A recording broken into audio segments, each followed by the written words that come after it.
remember when they said, hey, look, these are some old unicorn bones. We found them there and there. This is the final proof. And then analyzed them, and they were from a giant salamander. Yeah, that was a bit of a stretch. Didn't really look horse-shaped. At all.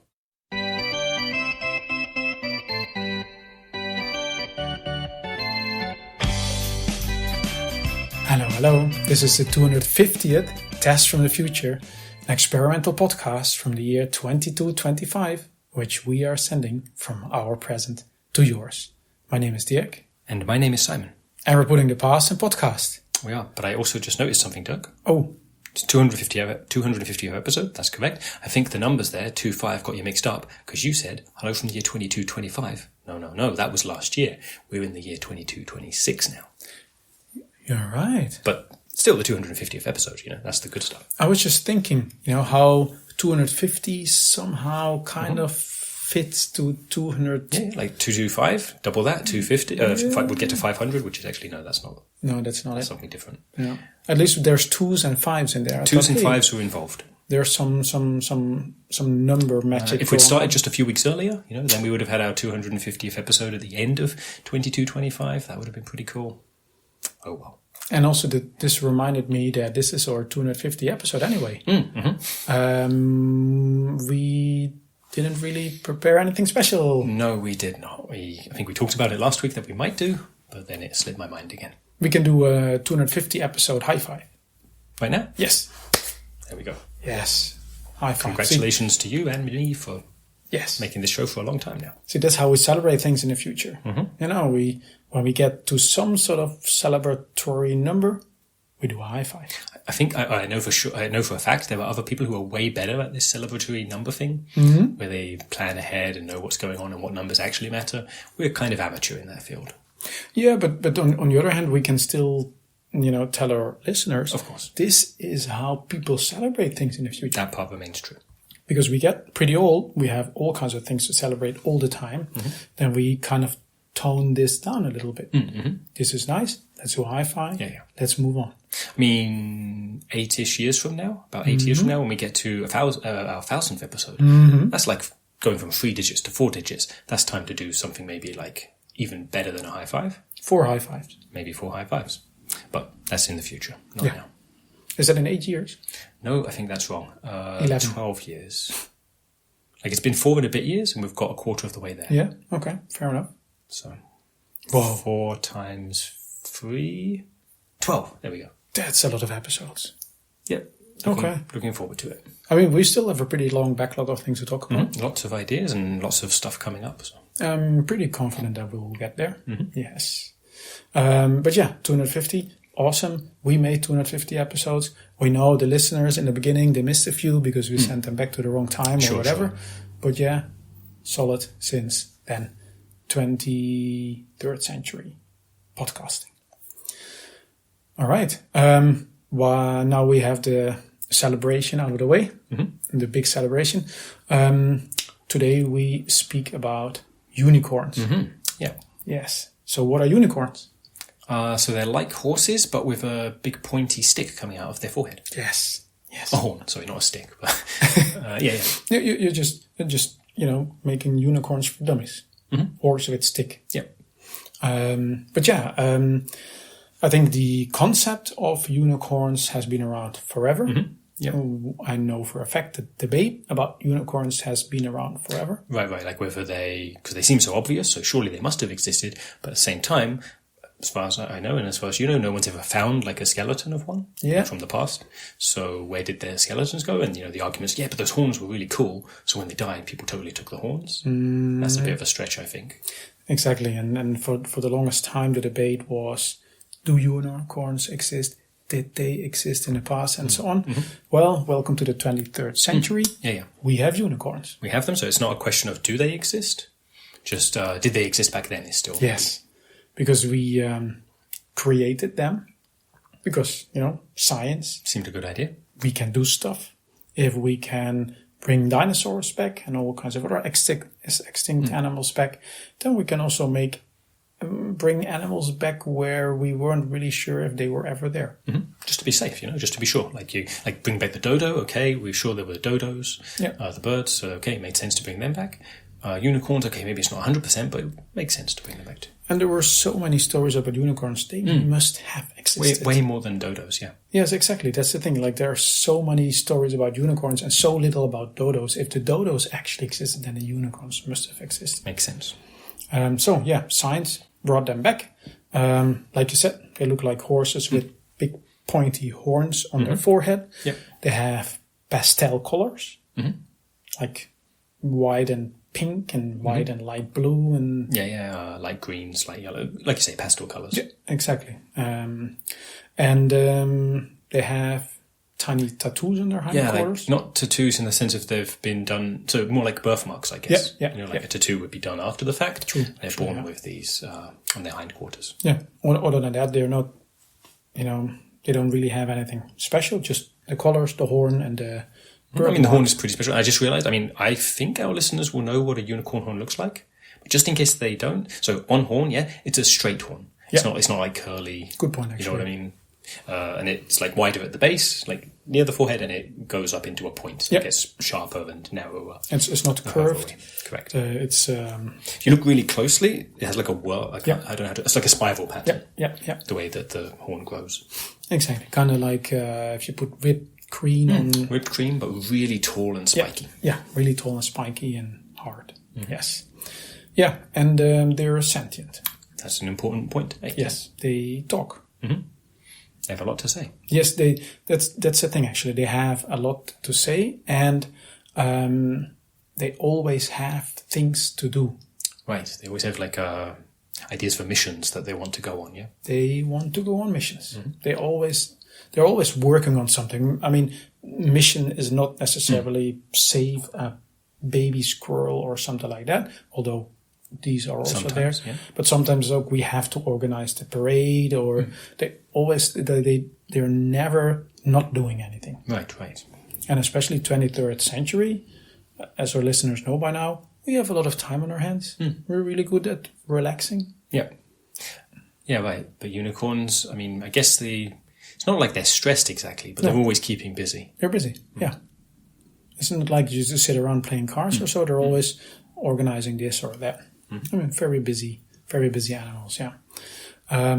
But yeah, that doesn't stop the debate from continuing. Like we mentioned at the beginning, is the debate used to be, did they ever exist? Now the debate is, did they exist before? Right. And are these the unicorns that we know now? Are they an extension of the unicorns that used to live? Or are they something completely separate? The thing is, they had to base it on the stories.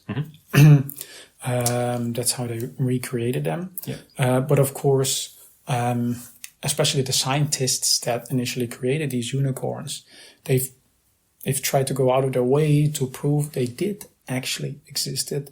Look, here's all the proof. And various skeletons have shown up over the years, and people have claimed, this is totally the skeleton of a unicorn.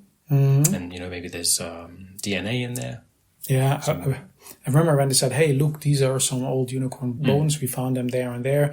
This is the final proof. And then they analyzed them, and they were from a giant salamander. Yeah, that was a bit of a stretch. Didn't really look horse-shaped. At all. No. Yeah. But it's like, that's just how they were on the ground or whatever. But I think the logic was, this is from a baby unicorn, Could be, where they didn't have horns yet, but, But still, the shape wasn't quite right, Yeah. So there's still no, convincing proof where the rest of the world goes like, okay, they existed in the Pliocene or in the Roman times or whatever. No, there's been so far no anonymous proof that they ever existed. Right. Enough time goes by, people are going to probably not worry about that anymore. Yes. It's like, okay, maybe they did, maybe they didn't, but either way, there were unicorns here now. When, dinosaurs initially didn't exist either. Right. Dodos initially didn't exist either. So at one point, you're right, at one point the discussion is void, because whatever, now they exist. Interesting thing is the unicorns themselves are... That's what I mentioned about them being talkative. Like, they have ideas for things they want to do. Also, apparently, they know a whole lot about all the previous history of all unicorns ever. And they're very happy to tell you about it. Exactly. And they're really happy to prove that, they were always around, and they have a reason to exist. They're here genuinely. They're not just guests or creations. No, they've always been around, just for a period of time. Apparently, not so prominent. Now prominent again. Yeah, and they tell all kinds of stories, like you said, from back in the days. Like one that seems. Hey, I don't know. Maybe unicorns can do this. Walking on water. They talk about how they used to be able to walk on water back in the past. Yes, not now, interestingly, but no. Used to be one. I think even one specific unicorn. Okay. Maybe I misunderstood. So it was just really this one extra famous one. Not famous already, but famous because it was able to walk on water. Yeah. But they can't really be proven. Sure, no. It's like that's just a story that's been handed down from unicorn to unicorn, and now the modern day unicorns know that. Just that it's a little bit unclear who handed it down to them. Right. But apparently that's what they're saying, and you can't really prove it. The other one I thought was interesting, where apparently long ago, early unicorns, they built a ship to save all the unicorns when there was a massive flood. Okay. So all the unicorns in the world would group together on this one ship, and then the world got flooded, and that's how they... That's how they continued? But then they didn't actually continue, or at least, we didn't... They seem to have disappeared for a while. They're saying that's how they saved all the unicorns. That's how they got lost, maybe? Yeah, maybe, yeah. Or maybe that's... Maybe it wasn't such a good ship and it sank. Yeah. And that's how unicorns weren't around for a while. Or maybe they got maybe swept to an underground cavern where they existed for thousands of years and only just recently got out of there. You see, there you go. Or doesn't even have to be an underground cavern. Can also be some... a remote island. Yes, and some high mountain pass, because the world was flooded. Right. Then the water sank again and they got stuck somewhere in the Himalaya. They got stranded, and they just got down from there. Could be. Maybe they needed to develop like skis to get down the mountain. Yeah. That took a while. Exactly. But then, of course, we know that the current unicorns were created so that that didn't actually happen, but are still pretty convinced. So, sure. Something this doesn't even seem believable to me, but at least some people suggest, what's it called? Genetic memory. Ooh. Humans don't have this. As far as we know, no creatures have this, but maybe unicorns have this, where the memories are passed down through their DNA. But then this DNA comes from horses mixed with something else. Yeah, but it could still be if the DNA comes from a combination of horses and narwhals and giant salamanders or whatever to create the current day unicorns. Maybe that's where giant salamanders, horses and narwhals came from. Like their common ancestor was the unicorn. That makes sense. And also, if the DNA comes from horses and salamander and narwhal bones from a long time ago, maybe those animals that lived then, they knew unicorns. And that's how this genetic memory... That could be how it works. So that's how the current day unicorns remember the stories from the old day unicorns. I say that's how it works, but horses, giant salamanders, narwhals that have, that can speak now, they've never mentioned this before. No. So. Maybe they don't have genetic memory. Maybe not. Maybe science gave the unicorns genetic memory. Maybe. We're stretching probably a little bit or speculating, but it's not nice to imagine that someone's just making up stories, So we want to give them the benefit of the doubt. True. It could still be that they still believe it themselves. It's like this is folklore. Maybe they like all the other creatures, they've been around forever. They hear the sentient wolves talk and they hear humans talk, and even the robots have been around for a while now. Maybe they also want to create their own history. That makes sense, yeah. Establish their own traditions. True. Or maybe they've just adopted some stories from some other animals and just saying, hey, we had that too. Yeah, like recast them with unicorns, like the stories and then pass them off as... Well, again, that sounds judgmental. Tell those stories for themselves. It's true, actually. And also, the old fairy tales, they were also not really written down until somebody wrote them down. Right. And they were just told, and every village had kind of their own version of it. Yeah. Here there were 3 goats, here there were 4 goats, here there were 5 goats, here there wasn't a pig but a camel, whatever. Yeah, okay. I also like to give them the benefit of the doubt, Yeah. especially also because they look beautiful. Yeah, there is that. So they're probably right then. I don't think that's how it works. No, but I don't think that's how it works either. Okay, yeah. Otherwise, I would be right a lot more. No, exactly. Both of us. Yes. We wouldn't be speculating quite so much. No. All right. That is as much as we had on unicorns. If we ever get to interview one on the show, that would be cool. Get back to it. Definitely, and then our listeners will be able to hear a unicorn even. All the unicorn stories. Exactly. Unicorn history in 20 minutes. Here we go. If we can find one that is concise. Yes. But we have a listener email, Yes, one we do. that we almost answered last week. Right, and then I think we'd talked at great length last week, so we figured let's talk about that email today. Yes. Shall I summarize it? Yeah, please. So the email was from Aliya. So we summarized a little bit because it was longer than this. Aliya is from Istanbul, and she asked you, Simon, in particular, about the drone darts tournament in Istanbul that you were invited to a while ago. We spoke about it apparently in Potluck episode number 210. So... Sure, and that was the thing where I had... I remember now I learned out of the blue that I had qualified to take part in the drone darts tournament. Yeah, the Istanbul Zai. Genau, that was the name of it, yeah. Yep. Right, and how did it go? Wait a minute, but she's from Istanbul herself, so did Aliya go? Apparently not, otherwise she wouldn't be asking us. Fair enough. Yeah. Although also it is in the...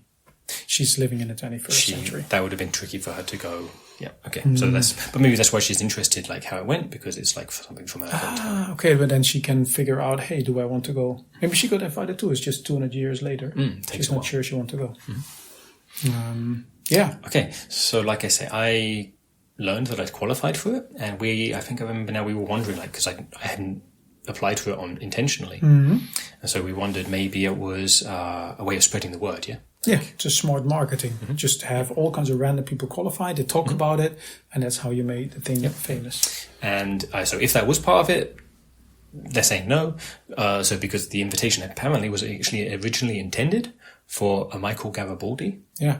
But somehow found its way to me with my name on it, which is odd. But either way, so instead of Michael Garibaldi getting the invitation, or so being told that he'd qualified, I was told instead. Yeah. Apparently the number was for him, like the participant number. Correct. But some reason it got mapped to your account. And so I only found this out when I got there. Yes. And they were very friendly about it. I said, don't worry about it, you can still take part. I mean, Michael's not here, so why not you? Yes, exactly. Michael didn't show up. He also didn't know about it, obviously. Yeah. So he still got to play. That's pretty cool. That worked out well for me.